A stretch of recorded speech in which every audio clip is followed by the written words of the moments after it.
Hello and welcome back to the Clubhouse. My name is Joe and this is Chris. And today we wanna talk about markers.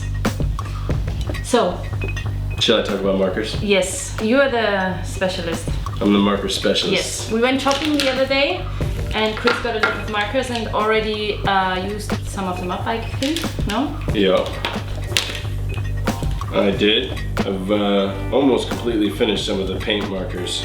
What I have here is paint markers and ink markers.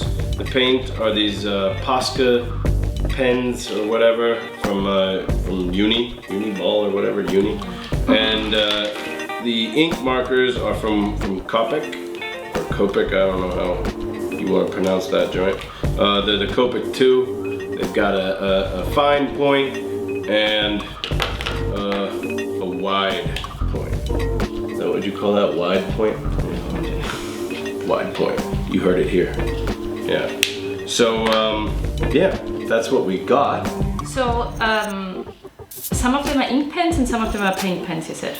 Yes. So what's the difference? Well, the Copic pens are the ink pens, and they're really good for filling in, for making, filling in big pieces, letters in graffiti, as an example. But the ink, it soaks into the paper. The paint pens, on the other hand, they sit on top of the paper. So if you go ink on top of ink, those colors will blend. But if you have an ink base and then you go with the paint pen on top of it, the colors won't blend. The paint will stand out just as fresh on top of the ink, or plain paper. Do you have an example of what we can see? Yes, I have an example where we can see. I happen to have one right here. That you did with those pens, right? Yes, I did it with these pens. Yes.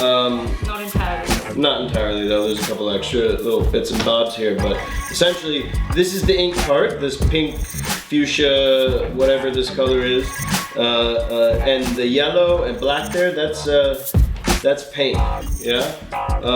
As you can see, when I come in with the ink, it'll bleed a little bit, but that's okay because I'm gonna go over it with the black paint pen and the yellow paint pen, and it hides it all because it goes right over top of it. Okay, so you never really explained what a paint pen is though.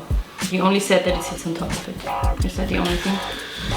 Well, I mean, what do you mean specifically? Here's a paint pen. It's not ink inside, it's actual paint. So it's like paint, I mean, obviously it's a different mixture, but paint, you paint the house with, paint you paint your car with. They're all different mixtures of paint, but they all have pigment. They all sit on top of something. They don't blend into it. One cool thing about these Copic pens, well, actually, first let's talk about a really shitty thing about them is they're extremely expensive. They're like $6 or $7 or something. And that's crazy when you're buying one marker. However, they have refills. This is the T2 refill, yeah? Toner gray number 2, T2. I've already used quite a bit of it, but I've used this marker so many times. How much did the refill cost? I don't know. We look it up. Maybe like $10 or something. I don't know. It'll be on the screen right now, right here. It'll be right here. It'll say how much it costs right there in my hand. It has like 6 or something refills, no? Or maybe even. That's what the guy said, but to be honest, like I feel like it ran out pretty quickly, and I guess I'm not refilling it fully. I give it a couple squirts. How does it work? You unscrew the top, like so.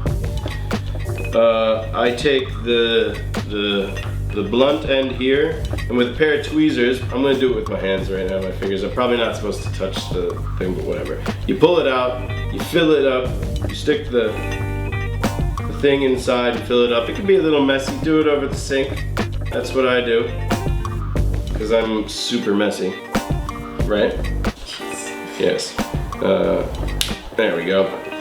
You heard it here, I am the marker master, but I'm the messy marker master. It's a little alliteration for you. So, and with the paint, actually with the paint ones, I got another little thing for you. With the paint pens, You can go on other surfaces like cardboard. If I went on this with the ink would blend in with the brown. The colors would mix, it wouldn't really work well. Like I said, the ink soaks in. But the paint you go on top of it, and yeah, I mean, it really pops when it's on top of this cardboard here. I was just messing around. This took, I don't know, 15 minutes maybe. So, but how are they, what's the price difference between the two of them? These were like, I think they were like $3.20 a piece. There are multiple, cheaper. Yeah, these are much cheaper, but they also run out a lot faster. Also, you know, I have not had a lot of paint pen experience. Oftentimes, I haven't found really a good one yet where it doesn't get all gummy and sticky when you try to do bigger pieces. Fill in bigger areas, fill-ins. I must say that between these two, these are the two sizes, the two smallest sizes. Smallest, second smallest. Smallest is 0.7 millimeters. And actually they're both 0.7. The difference is this one's just like a little blunt tip, and this one comes to a fine point. You can actually make a thicker line with this, but actually I think a finer line as well. So what about the colors? Why did you choose those in particular? Well, as far as the Posca pens were concerned, I didn't have a lot of options. The color gradients were very minimal. So I tried to get two colors that were kind of like light and darker versions of themselves. That way I could maybe do some fun color matching or shading even, if that came to it. Now the Copics, on the other hand, they have, it's an orgy of options online. It's crazy how many different colors and shades there are options of. I went to a big box store for these, an art store, Posca, in Vienna, Austria. But they had tons. I doubt they had all of them. Yeah, in fact, the guy said he didn't have all of them. But they had tons and tons and tons. Why did I choose these particular colors with the Copics? Because the Poscas were very limited. I tried to get some that were actually kind of similar to the Posca pens I had, so that I could maybe do some interesting highlights or fill-ins or something.